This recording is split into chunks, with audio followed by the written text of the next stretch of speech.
श्री शिवाय नमस्तुभ्याम। हर हर महादेव। आज आप सभी जान पाएंगे कि संतान प्राप्ति के लिए आपको बैसाख के माह में क्या उपाय करना चाहिए। यदि आपकी शादी को विवाह को 30 वर्ष हो गए हैं और अभी तक आपको संतान सुख नहीं प्राप्त हुआ है तो बैसाख माह का यह विशेष महा उपाय आपको अवश्य करना चाहिए, जो कि केवल बैसाख माह में ही अवसर प्राप्त होता है। इस उपाय को आप 4 दिन करते हैं। मात्र बैसाख माह के 4 दिन, किसी भी शुक्ल पक्ष या कृष्ण पक्ष के 4 दिन आप लेकर के उपाय करते हैं तो निश्चित ही आपको संतान की प्राप्ति होती है। और पूज्य गुरुदेव ने इस उपाय को वर्णन करते हुए कहते हैं कि यदि किसी की 30 वर्ष हो गए हैं शादी विवाह को और उनको संतान का सुख नहीं मिल रहा, बहुत परेशान है, तब भी संतान सुख नहीं मिला है, तो उन्हें यह उपाय अवश्य करना चाहिए। तो उपाय कैसे करना है, किस प्रकार करेंगे आप, क्या विधि है, किस नियम से करेंगे, संपूर्ण जानकारी आपको वीडियो के माध्यम से बताने का प्रयास करूंगी, तो वीडियो को अंत तक जरूर सुनिएगा।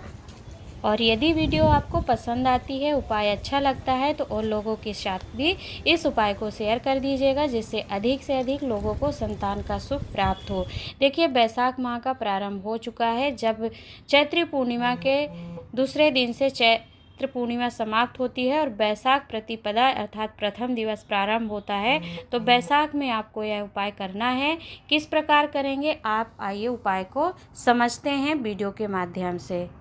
तो यदि मान लीजिए आपके विवाह को 30 वर्ष बीत गए हैं और आप बहुत परेशान हैं और अभी तक आपको संतान नहीं हो रही, आपने अथक प्रयास कर लिए, डॉक्टरी इलाज करा लिए, कई जगह आप जा कर के माथा टेक चुके हैं, परंतु आपको संतान सुख नहीं मिला है, तो बैसाख माह में यह सरल सा उपाय करिए। क्या करना है, बैसाख माह में आपको किसी भी बेलपत्र वृक्ष के नीचे जाना है। अब बेलपत्र वृक्ष देखिए इतना बड़ा होना चाहिए जिसकी छांव आपके सिर के ऊपर पड़े। मेरे पास अभी बड़ा वृक्ष के पास नहीं जा पाई थी, तो मैं आपको मेरे घर में मैंने स्वयं बीजों से इस पौधे को उगाया है, तो इस वृक्ष के नीचे ही उपाय करके बता रही हूँ। परंतु यदि आपके आसपास बड़ा वृक्ष प्राप्त हो जाए तो आप उस बड़े वृक्ष के नीचे जाइएगा और उसके नीचे ही उपाय करिएगा। और मान लीजिए आसपास कहीं भी आपको बड़ा वृक्ष नहीं मिलता है तो छोटा वृक्ष मिल जाए उसके नीचे ही उपाय करिएगा, पर करिएगा जरूर, क्योंकि आपको यह संतान प्राप्ति का सुख अवश्य प्राप्त होगा यदि इस उपाय को आप करते हैं। तो आपको सामग्री नोट करनी है। देखिए, आपको पीपल के पत्ते ले लेना है, ठीक है। स्क्रीन पर आपको पीपल का पत्ता दिख रहा है, तो पीपल का पत्ता आपको थोड़ा सा इस तरीके का जो हार्ड होता है ना, मतलब बहुत दिनों से लगा हुआ पत्ता होता है तो हार्ड जो होता है उसे ना लेकर थोड़ा सा कोमल पत्ते, अभी देखिए बसंत ऋतु के बाद जब बैसाख माह आता है तो इस तरीके की कोमल पत्तियां वृक्षों पर आ जाती, तो यह कोमल सा ही एकमात्र आपको पीपल का पत्ता लेना है। और इस पीपल के पत्ते को लेकर के जो भी आपके आसपास बेलपत्र का वृक्ष हो उसके नीचे इस प्रकार से आप बेलपत्र के नीचे इस प्रकार आपको पत्ते को रख देना है। और पत्ते के ऊपर आपको किसी भी पात्र, मान लीजिए बैसाख का माह है तो मिट्टी के पात्र की महत्वता है, तो 7 बार आपको जल समर्पित करना है पत्ते के ऊपर, ठीक है। 6 बार आप जल थोड़ा थोड़ा एक ही कलश से गिराइएगा जिस प्रकार मैं गिरा रही हूँ, और 7वीं बार में आपको पूरा जल समर्पित कर देना है पत्ते के ऊपर, ठीक है। आप जल जो है कलश में लेके जाएंगे। कलश आप मिट्टी का भी ले सकते हैं और तांबे का भी ले सकते हैं। बैसाख का माह है, वैसे आप मिट्टी के पात्र का जल ले जा करके समर्पित करते हैं तो वह सुख भी है, परंतु आप तांबे में भी ले जाते हैं तो भी वह उत्तम है और उपाय सही है आपका। तो पत्ते के ऊपर, पीपल के पत्ते के ऊपर 7 बार आपको एक ही कलश का जल समर्पित करना है। और जल समर्पित करते समय आपको पिपलेश्वर महादेव का नाम लेकर के उस कलश का जल 7 बार उसी पत्ते के ऊपर गिरा करके फिर वापस आपको घर उस पत्ते को उठाकर ले आना है। समझ में आया आपको कि पत्ते के ऊपर ही पिपलेश्वर महादेव का नाम लेकर के पीपल का पत्ता बेलपत्र वृक्ष के नीचे रखेंगे। बेलपत्री नहीं रखना है आपको, बेलपत्र वृक्ष के नीचे पीपल का पत्ता आपको रखना है और उसके ऊपर 7 बार जल समर्पित करना है।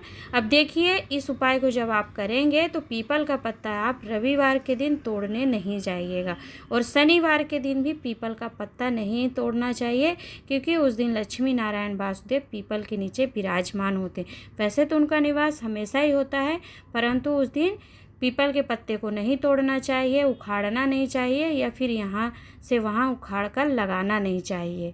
इस बात का आप ध्यान रखेंगे और फिर पीपल के पत्ते को उठाकर आप जिस पर जल समर्पित किया है उसे ला घर ले आइए।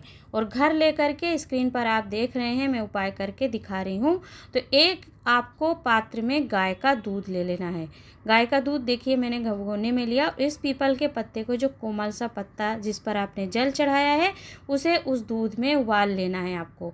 उबाल करके जब इस पत्ते का तत्व आ जाएगा तो क्या करना है, पति पत्नी दोनों को, यह उपाय आप बैसाख माह में कर रहे हैं और देखिए आपने सुबह किया या शाम कर रहे हैं, जब भी आप करें तो उस पत्ते को उठाकर घर में ले आइएगा। जैसे मान लीजिए आपने सुबह कर लिया तो शाम को फिर आप गाय के दूध में इस पत्ते को डाल करके उबाल लीजिएगा।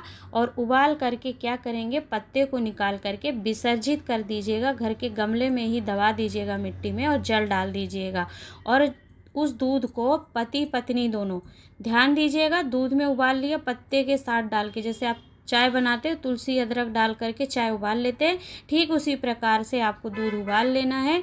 और दूध जब उबल जाएगा तो पत्ते को निकाल करके आपको विसर्जित कर देना है और उस दूध को पति पत्नी दोनों को पीना है। ठीक है, पति पत्नी दोनों उस दूध को रात्रि में पिएंगे और पति पत्नी दोनों रात्रि में उस दूध को पी करके पिपलेश्वर महादेव से अपनी संतान प्राप्ति की कामना करेंगे कि हे प्रभु, हमारी शादी को 30 वर्ष बीत चुके हैं और हमारी आज तक कोई संतान नहीं हुई और हम पूरे जीवन में संतान के लिए बहुत परेशान हुए, बहुत तकलीफ में रहें, तो आप कुछ कृपा करिए तो हमारी भी झोली भरे।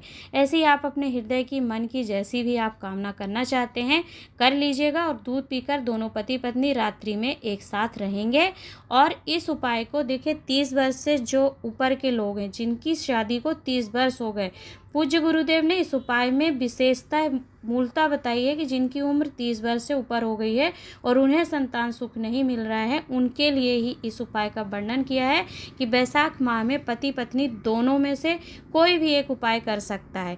और बैसाख माह में केवल आपको 4 दिन इस उपाय को करते हैं और दूध को रात्रि में इसी तरीके से पत्ते को उबाल कर पीते हैं तो निश्चित ही आपको संतान की प्राप्ति होती है और आपकी परेशानियां भी दूर होती हैं, क्योंकि आपको संतान सुख प्राप्त होता है, संतान की प्राप्ति होती है।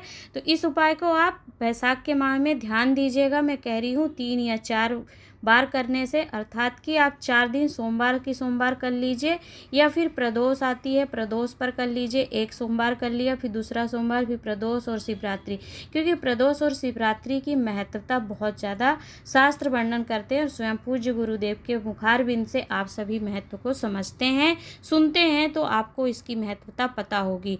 तो आप बैसाख माह में यह एक सरल सा उपाय है जो कि पीपल के पत्ते का उपाय है और एक कलश से जल आपको 7 बार समर्पित करके उस पत्ते को उबाल कर पीने का था, वर्णन किया है। करके देखिएगा, मात्र बैसाख के माह में आप 4 दिन, चाहे इस पक्ष में कर लीजिए चाहे उस पक्ष में कर लीजिए या फिर कोई विशेष दिन निर्धारित कर लें, आप उन 4 दिनों में पी सकते हैं इस पत्ते के दूध को।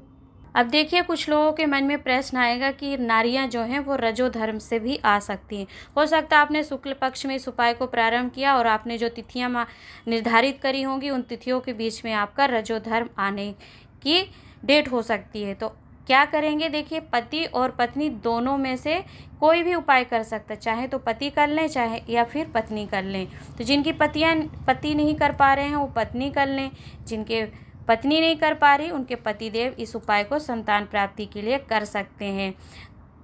या फिर जिस दिन आप इस उपाय को करने जाएं तो दोनों पति पत्नी जाएं और हाथ का स्पर्श करके दोनों वृक्ष के नीचे प्रार्थना निवेदन करें। और मान लीजिए जिस दिन नारी का रजो धर्म आए उस दिन केवल पुरुष, उनके पतिदेव ही उस उपाय को करने चले जाएं और दूध का सेवन दोनों कर सकते हैं। तो जैसा भी हो, आप अपने अकॉर्डिंग अपने रजो धर्म को देखते हुए इस उपाय को केवल 4 दिन ही करना है। तो आप किसी भी पक्ष में जब आपका रजो धर्म ना हो उस समय पर आप कर लीजिए। रजो धर्म में प्रयास करें कि इस दूध को ना पिएं, भले ही पतिदेव उपाय करके ला रहे हैं, क्योंकि यह भगवान का प्रसाद होता है, पिपलेश्वर महादेव का उपाय है। तो इस तरह हमें रजो धर्म में प्रसाद को ग्रहण नहीं करना चाहिए, उसका स्पर्श करने से दोष लगता है। तो ध्यान रखते हुए इस उपाय को करिएगा। कुछ उपाय को लेकर मन में संशय आया हो, नहीं समझ पाए हैं तो पूछिएगा, हम उसे बताने का प्रयास करिएगा। वीडियो आपके लिए पसंद और लाभ प्रद रही है तो वीडियो को लाइक करके शेयर कीजिएगा, चैनल सब्सक्राइब अवश्य करिएगा, क्योंकि ऐसे उपाय हम आपको बताते रहते हैं। तो यदि किसी के मन में इस उपाय को लेकर किसी भी प्रकार का संशय हो कि पूज्य गुरुदेव ने किस कथा में इस उपाय का वर्णन किया है, तो मैं आपको लिंक बता रही हूँ, आप स्वयं पूज्य गुरुदेव के ऑफिशियल चैनल में कथा में जा कर के श्रवण कर सकते हैं। तो देखिए, पूज्य गुरुदेव ने श्री शिव भक्ति शिव महापुराण कथा, जो कि 6 से 12 मई 2024 में अमरावती महाराष्ट्र से श्रवण करवाई थी। उसमें प्रथम दिवस की कथा में 2 घंटे 20 मिनट के बाद आप इस उपाय को सुन सकते हैं। उसमें इस उपाय को आप प्राप्त करके भी उपाय समझकर कर सकते हैं। आज के लिए इतना ही। मिलूंगी नए उपाय नई जानकारी के साथ। तब तक के लिए हर हर महादेव, नमः शिवाय।